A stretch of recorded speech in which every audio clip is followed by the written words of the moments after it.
वैसे तो आप सभी ने लाइव उस सत्र को देखा भी और हर चीज को समझा भी होगा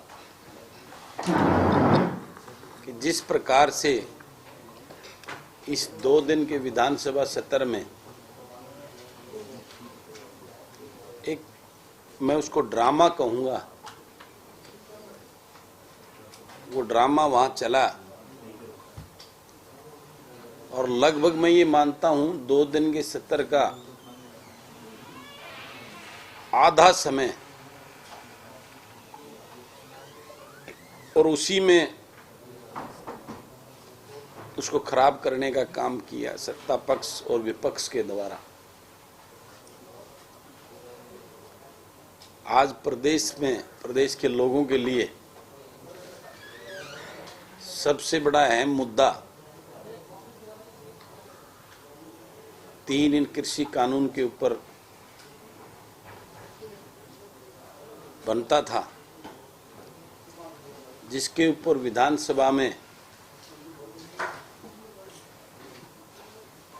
एक डेमोक्रेसी जो बात कहती है उस पर खुले मन की चर्चा करके प्रदेश के किसान और मजदूर के हित में क्या चीजें जरूरी उसमें करनी चाहिए, उसके ऊपर चर्चा करने का बनता था। लेकिन जिस प्रकार का खेल आप सबने देखा कि वहां रेजुलेशन लेना है नहीं लेना है, कौन सा लेना है, किस प्रकार से लेना है, उस खेल में उस किसान के लिए कोई बात करने में सीरियस नजर नहीं आया। वो 1983 पीटीआई टीचर के ऊपर उनका किस प्रकार से समाधान निकालना है,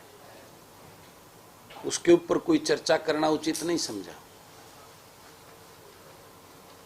जेबीटी टीचर जो लगभग 94,000 बच्चे जो जेबीटी कर स्टेट करके बैठे हैं प्रदेश के, जिनको 8 साल से कोई अपॉइंटमेंट नहीं की गई है,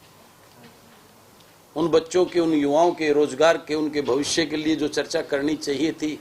उसका कोई रास्ता निकलना चाहिए था, उस पर कोई वो नहीं की गई। जो हमारे गेस्ट टीचर जो इतने दिनों से सड़कों पे अपनी आवाज उठाने के लिए, जो हमारे आशा वर्कर बहने हैं, उनके ऊपर चर्चा करनी चाहिए, जो प्रदेश का मुद्दा है, उस पर कोई चर्चा करना उचित नहीं समझा सत्ता पक्ष और विपक्ष ने। और वहां देखने को मिला जो क्वेश्चन लगते थे उसमें 60% सवाल क्वेश्चन वो सत्ता पक्ष के विधायक और मंत्रियों के लगते थे। और वो देख के बड़ी हैरानी मुझे हुई कि वो सवाल ऐसे थे, किसी की सड़क नहीं बनी, किसी का गली नहीं बनी, किसी का पंचायत घर नहीं बना, किसी का और सेक्रेटेरिएट का मुद्दा था, किसी का कोई पानी का मुद्दा था, जो उनके अपने विधानसभा के चंद गांव के मुद्दे होते थे। मैं पूछना चाह रहा था उनसे, मैंने वहां भी सवाल किया था कि जी आप सत्ता पक्ष में बैठे हो और आप अपनी सरकार से को सवाल लगा रहे हो, आप डायरेक्ट जाके मुख्यमंत्री को और मंत्री को लिख के दीजिए और ये छोटे काम कराइए। विधानसभा के सत्र में, विधानसभा के पटल पर प्रदेश स्तर के जो मुद्दे होते हैं, जो पॉलिसी बननी चाहिए, जो एक प्रदेश का मुद्दा हो, उस पर चर्चा होनी चाहिए। लेकिन इस बात का देख के बड़ी हैरानी है कि वहां जिस प्रकार से सदन को चलाने के लिए सत्ता पक्ष अपनी मनमर्जी और एक फॉर्मेलिटी करने का काम करता है, सिवाय अपने बिलों को पास कराने के और किसी चीज पर चर्चा करने का उनका कोई दिल से कोई इरादा होता ही नहीं, जो डेमोक्रेसी के लिए बहुत ही खतरनाक है।